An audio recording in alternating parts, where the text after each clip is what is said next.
राधे राधे। स्वागत है आप सबका आपके अपने चैनल निष्ठा भक्ति भाव पर। आप सभी को कार्तिक पूर्णिमा की हार्दिक शुभकामनाएं।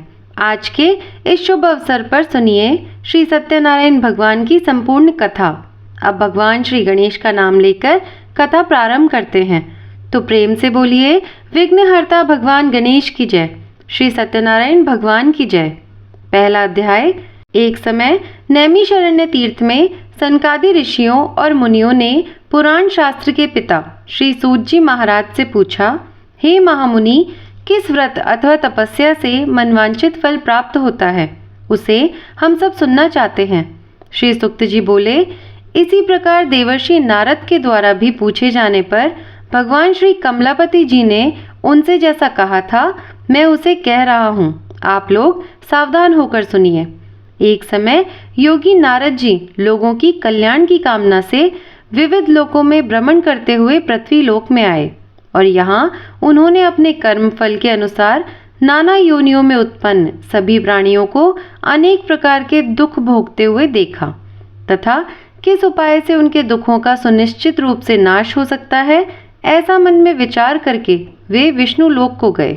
वहाँ 4 भुजाओं वाले शंख, चक्र, गदा, पद्म और वर्णमाला से विभूषित शुक्ल वर्ण भगवान श्री नारायण जी के दर्शन कर उन देवादिदेव की वे स्तुति करने लगे।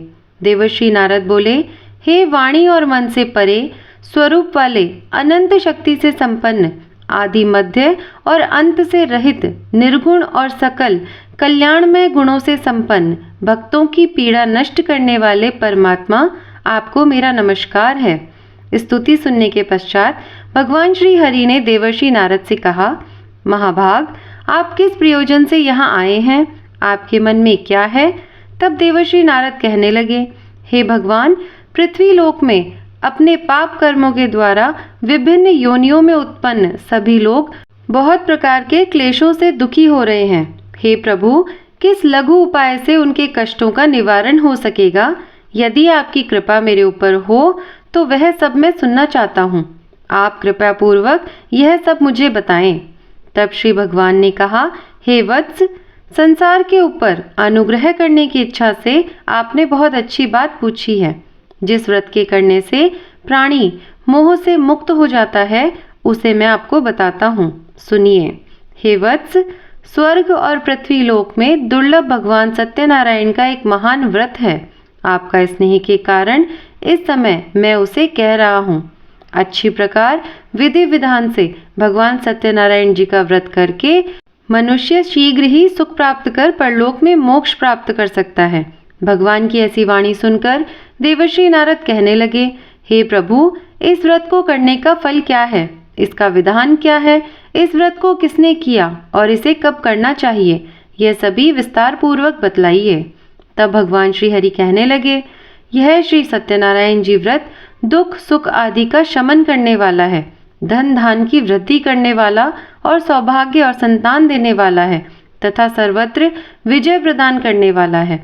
जिस किसी भी दिन भक्ति और श्रद्धा से समन्वित होकर मनुष्य ब्राह्मण और बंधु बांधुओं के साथ धर्म में तत्पर होकर सायंकाल में भगवान श्री सत्यनारायण जी की पूजा करे, नैवेद्य के रूप में उत्तम कोटि के भोजनीय पदार्थों को सवाया मात्रा में भक्ति पूर्वक अर्पित करें।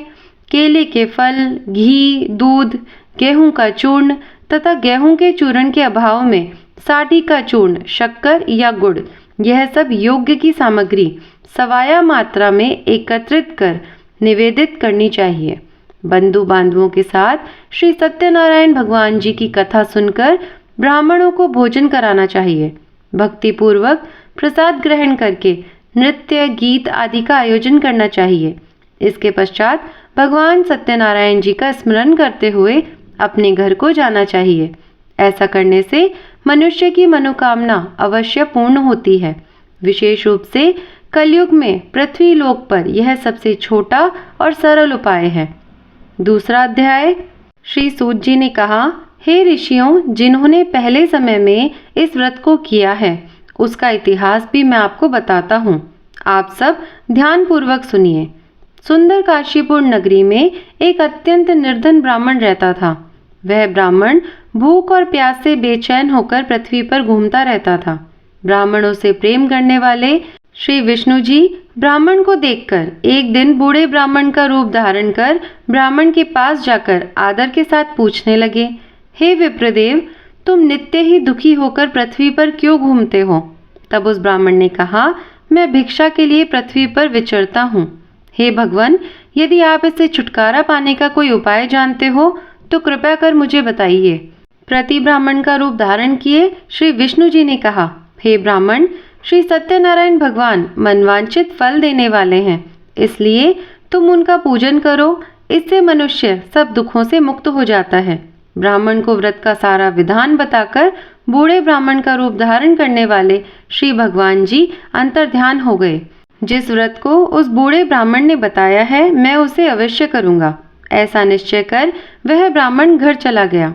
अगले दिन वह जल्दी उठा और श्री सत्यनारायण जी का व्रत करने का निश्चय कर भिक्षा मांगने के लिए चल दिया। उस दिन उसको भिक्षा में बहुत सारा धन मिला, जिससे उसने पूजा का सामान खरीदा और घर आकर अपने बंधु बांधवों के साथ श्री सत्यनारायण जी का व्रत किया।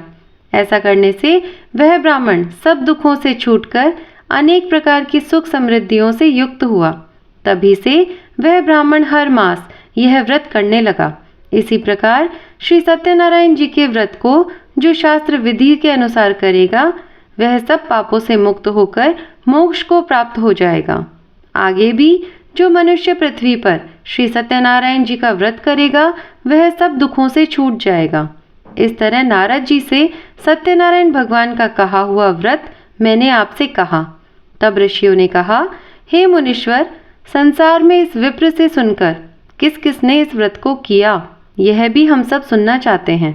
तब श्री सूत जी महाराज कहने लगे, हे मुनियों, जिस जिस प्राणी ने इस व्रत को किया है, उन सब की कथा भी सुनो। एक समय वह ब्राह्मण धन और ऐश्वर्य के अनुसार बंधु बांधवों के साथ व्रत पूजन कर रहा था कि उसी समय एक लकड़हारा आया और उसने लकड़ियां बाहर रख दी और ब्राह्मण के घर में चला गया। प्यास से व्याकुल लकड़हारे ने ब्राह्मण को व्रत करते हुए देखा तो वह अपनी प्यास को भूल गया। उसने ब्राह्मण को नमस्कार किया और पूछा, हे ब्राह्मण देवता, आप यह किसका पूजन कर रहे हैं? इस व्रत को करने से क्या फल मिलता है? कृपया कर मुझे भी बताइए। तब ब्राह्मण ने कहा, सब मनोकामनाओं को पूर्ण करने वाला यह श्री सत्यनारायण जी का व्रत है। इनकी ही कृपा से मेरे यहाँ धन धान्य आदि की वृद्धि हुई है। विप्र से इस व्रत के बारे में जानकर वह लकड़हारा बहुत प्रसन्न हुआ। भगवान का चरणामृत लेकर और भोजन करने के बाद वह अपने घर को चला गया। अगले दिन लकड़हारे ने अपने मन में निश्चय किया कि आज गांव में लकड़ी बेचने से जो भी धन मिलेगा, मैं उसी से भगवान सत्यनारायण का उत्तम व्रत करूंगा। ऐसा मन में विचार कर वह लकड़हारा लकड़ियां लेकर गया। अपने सिर पर रखकर जिस नगर में धनवान लोग रहते थे, वहां चला गया। उस दिन लकड़हारे की लकड़ियों का दोगुना दाम उसे मिला। अब वह बूढ़ा लकड़हारा बहुत प्रसन्न होकर पके केले, शक्कर, शहद, घी, दूध, दही और गेहूं का चूर्ण इत्यादि श्री सत्यनारायण भगवान के व्रत की सभी सामग्री लेकर अपने घर आ गया। फिर उसने अपने बंधु बांधवों को बुलाकर विधि विधान के साथ भगवान की पूजा और व्रत किया। उस व्रत के प्रभाव से वह बूढ़ा लकड़हारा धन, पुत्र आदि से युक्त हुआ और संसार के समस्त सुख भोग कर वैकुंठ को चला गया। तीसरा अध्याय। श्री सुक्त जी ने कहा, हे श्रेष्ठ मुनियों, अब एक और कथा कहता हूँ। पूर्व काल में उल्कामुख नाम का एक बुद्धिमान राजा था। वह सत्यवक्ता और जितेंद्रिय था।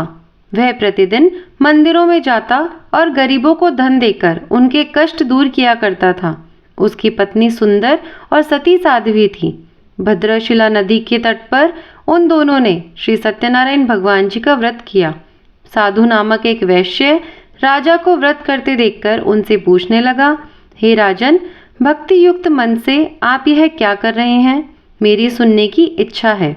तब महाराज उल्कामुख ने कहा, हे साधु वैश्य, मैं अपने बंधु बांधवों के साथ संतान प्राप्ति के लिए महाशक्तिमान सत्यनारायण भगवान जी का व्रत और पूजन कर रहा हूँ। तब उसने कहा, हे राजन, मुझे भी इस सब का विधि विधान बताइए। मैं भी आपके कहे अनुसार इस व्रत को करूँगा। मुझे कोई संतान नहीं है और मुझे विश्वास है कि इससे निश्चय ही मेरे यहाँ भी संतान होगी। राजा से संविधान सुनकर व्यापार से निवृत्त होकर वह वैश्य खुशी खुशी अपने घर आ गया। वैश्य ने अपनी पत्नी लीलावती से संतान देने वाले उस व्रत का समाचार सुनाया और निश्चय किया कि जब हमारे यहाँ संतान होगी तब मैं भी इस व्रत को करूँगा।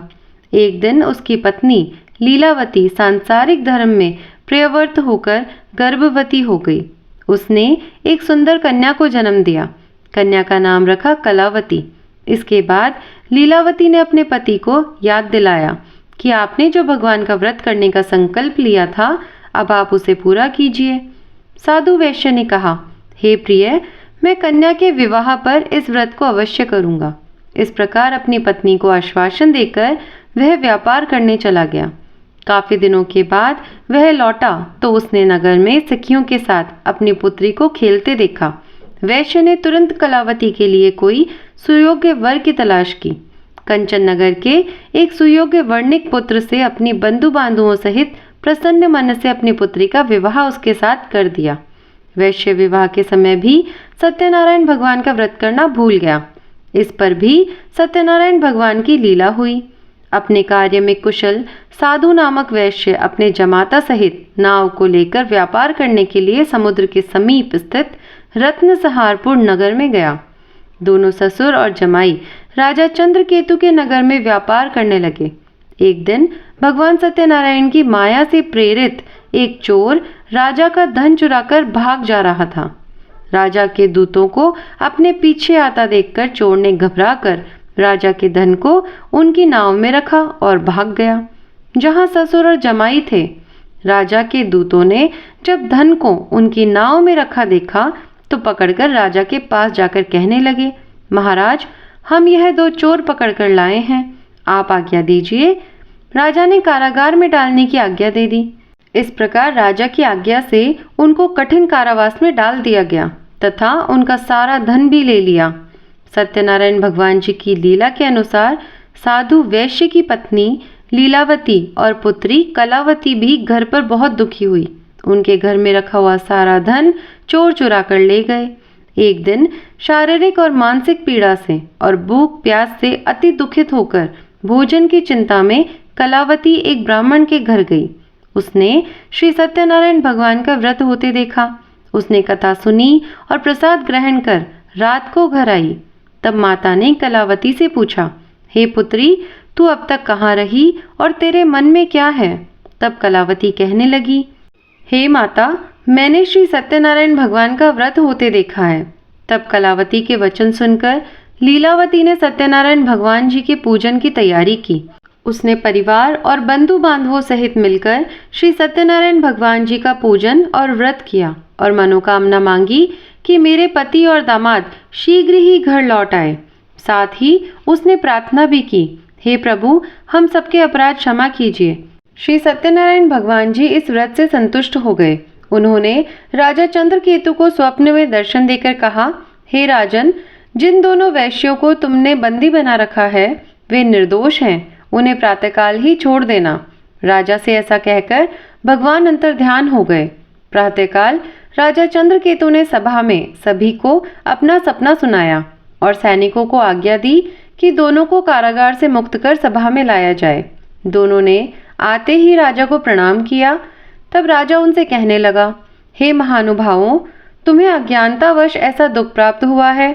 अब तुम्हें कोई भय नहीं है, अब तुम दोनों मुक्त हो। ऐसा कहकर राजा ने उन्हें नए नए वस्त्र आभूषण दिए और उनका जितना धन लिया था उसे दोगुना कर उन्हें आदर और सम्मान से विदा कर दिया। इस प्रकार दोनों वैश्य अपने घर को चल दिए। चौथा अध्याय।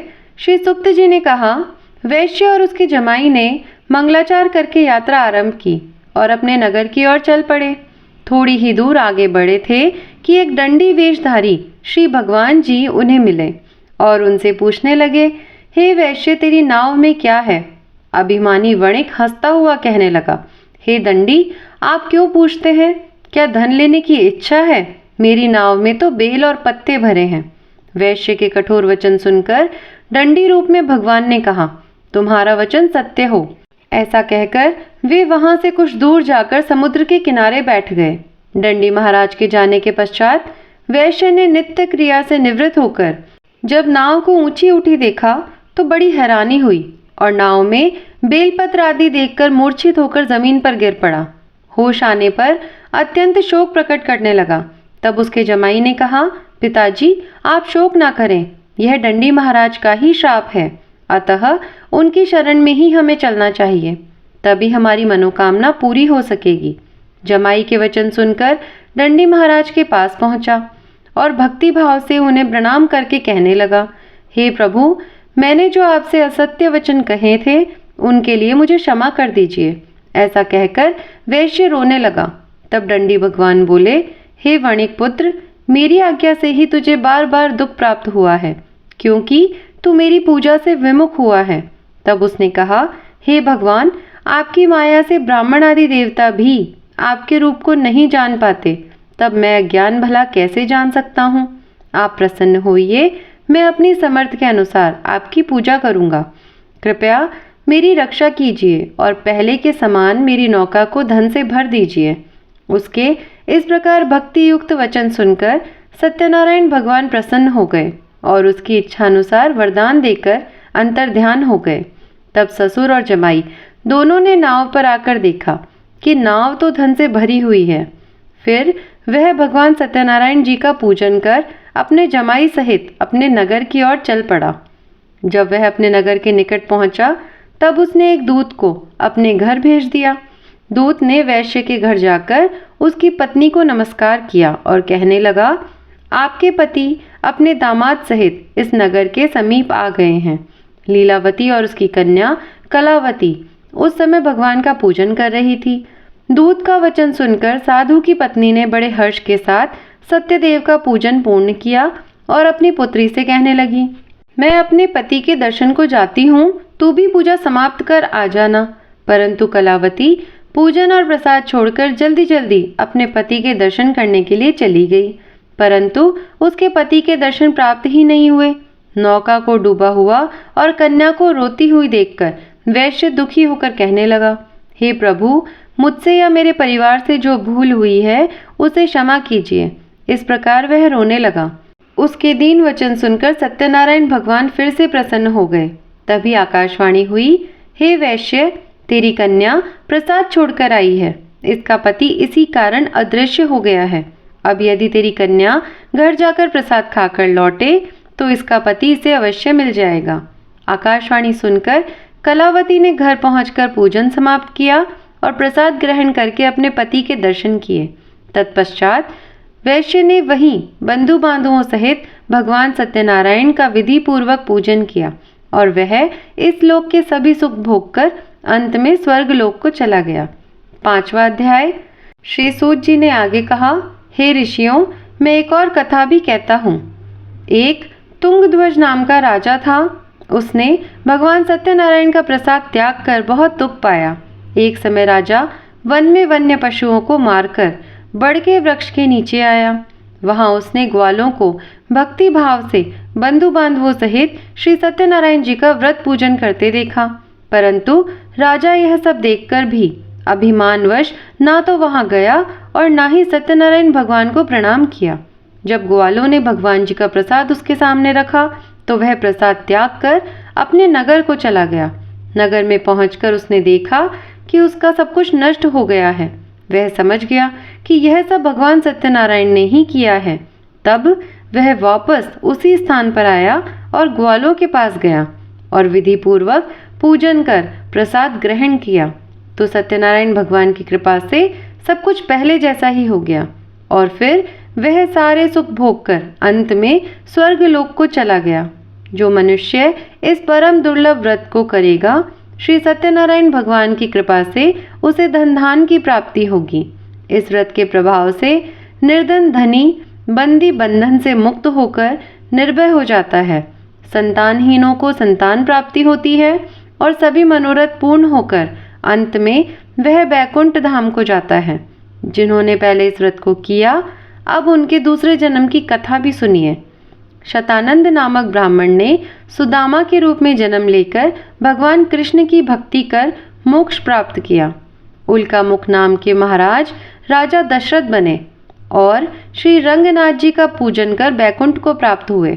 साधु नाम के वैश्य ने धर्मात्मा और सत्य प्रतिज्ञ राजा मोरध्वज बनकर अपने पुत्र को आरी से चीरकर मोक्ष को प्राप्त हुए। महाराज तुंगध्वज स्वयंभू मनु हुए। उन्होंने बहुत से लोगों को भगवान की भक्ति में लीन कर मोक्ष प्राप्त किया और वह लकड़हारा भील अपने अगले जन्म में गुहू नामक निषाद राजा हुआ, जिसे भगवान श्री राम के चरणों की सेवा कर मोक्ष प्राप्त हुआ। तो यह थी आज की जानकारी। उम्मीद है आज का वीडियो आपको पसंद आया होगा। अगर वीडियो अच्छा लगा हो तो इसे लाइक और शेयर करिए। अगर चैनल पर नए हैं और ऐसे ही वीडियोस देखना पसंद करते हैं तो चैनल को सब्सक्राइब करिए। धन्यवाद। राधे राधे।